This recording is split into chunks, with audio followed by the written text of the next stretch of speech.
Assalamualaikum warahmatullahi wabarakatuh. Terima kasih sudah mengklik video ini. Video perdana K Channel kali ini akan membahas seputar bagaimana cara membudidayakan kelapa kopior ala Pati, ala wilayah Pati. Simak video ini sampai selesai.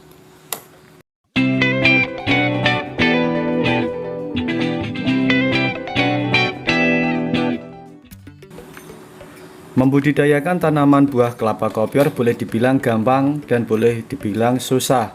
Dikatakan gampang apabila Anda dapat memilih metode yang sesuai dan menjalankan langkah-langkahnya dengan tepat. Namun bisa jadi susah, bahkan gagal kalau Anda salah memilih metode atau menjalankan langkah-langkahnya. Kelapa kopior sebenarnya adalah pohon buah kelapa biasa yang mengalami kelainan saat pertumbuhan dan perkembangannya. Apabila dilihat sekilas, kenampakan fisik buah kelapa kopior tidak cantik seperti buah kelapa normal. Bagian dalamnya terlihat bergumpal-gumpal, tercampur aduk dan berantakan. Kopior, dengan kata lain, buruk rupa. Kata kopior sendiri menurut sebagian masyarakat di Jawa Tengah disebut garoh, adalah kelainan genetik pada buah kelapa. Ciri kelainan ini adalah daging buahnya yang empuk dan terlepas dari tempurung. Jumlah air kelapa sedikit dan aromanya yang khas berbeda dari daging kelapa biasa. Sifat ini merupakan hasil mutasi spontan di bagian mayang yang bersifat setempat. Perubahan sifat ini dapat terjadi pada saat setelah pembuahan atau bahkan sebelumnya.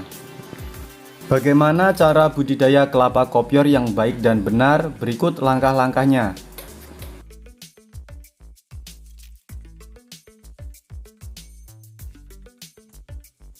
Yang pertama yaitu tahap pemilihan bibit.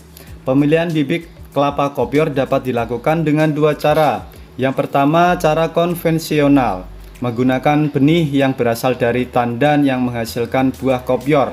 Kemungkinan menghasilkan kelapa kopior secara alami sangatlah kecil, 1% sampai 3%, karena sifat kopior adalah sifat resesif pada buah kelapa.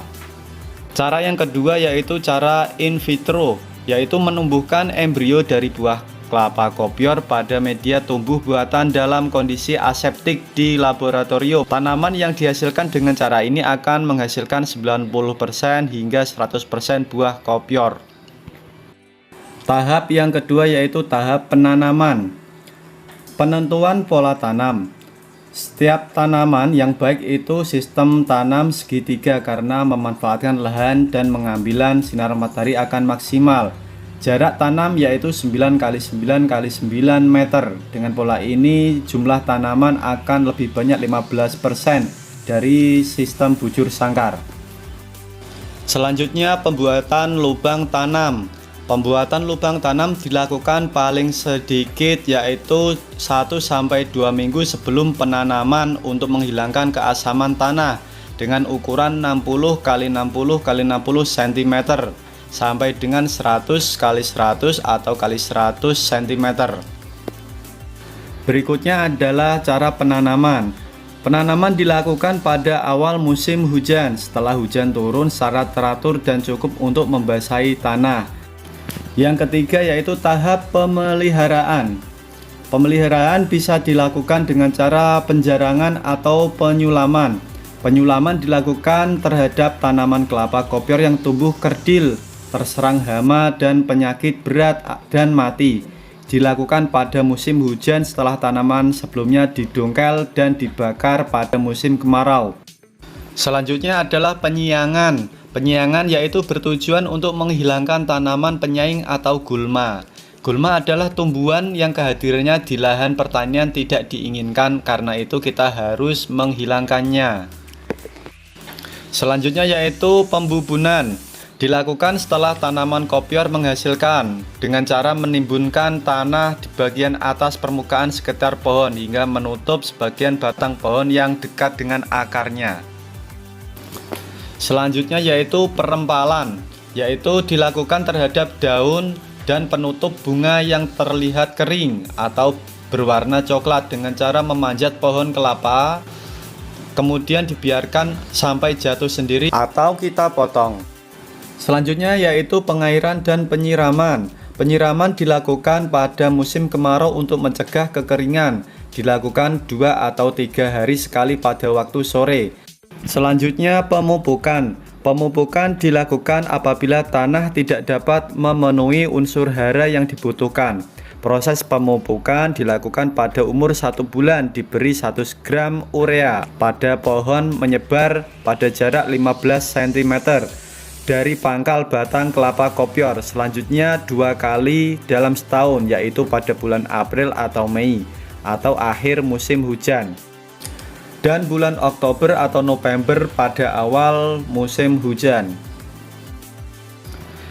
Yang keempat yaitu hama dan penyakit. Hama dan penyakit yang menyerang pada kelapa kopior relatif sama dengan yang menyerang tanaman kelapa pada umumnya. Jenis hama utama yang dapat menyerang kelapa kopior yaitu Blesispa riceae capuis, Brontispa longissima gistro, Orestes rhinoceros L, dan Artona catosanta. Penyakit yang dapat menyerang tanaman kelapa kopior antara lain bercak daun, busuk kering, busuk janur, pendarahan batang, busuk pucuk, gugur buah, dan penyakit yang disebabkan oleh pitoplasma. Yang kelima yaitu tahap panen. Cara memanen buah kelapa kopior ada beberapa cara. Yang pertama, buah kelapa dibiarkan jatuh. Kekurangan dengan cara ini, buahnya yang jatuh sudah lewat masa sehingga tidak sesuai spesifikasi permintaan yang dibutuhkan. Cara yang kedua yaitu dipanjat, dilakukan pada musim kemarau saja. Keuntungannya yaitu dapat membersihkan mahkota daun. Selanjutnya dapat memilih buah kelapa siap panen dengan kemampuan rata-rata 25 pohon per orang. Kelemahannya adalah merusak pohon karena harus membuat tataran untuk berpijak. Di beberapa daerah di Pulau Sumatera seringkali memetik buah kelapa kopior dilakukan oleh kera atau beruk. Kecepatan pemetikan oleh beruk yaitu dalam sehari bisa mencapai 400 butir dengan masa istirahat 1 jam, tetapi beruk tidak dapat membersihkan mahkota daun dan selektivitas kopior. Selanjutnya yaitu dengan cara menggunakan galah, menggunakan bambu yang disambung dan ujungnya dipasang pisau tajam yang berbentuk pengait. Kemampuan pemetikan rata-rata yaitu 1 orang 100 pohon per hari.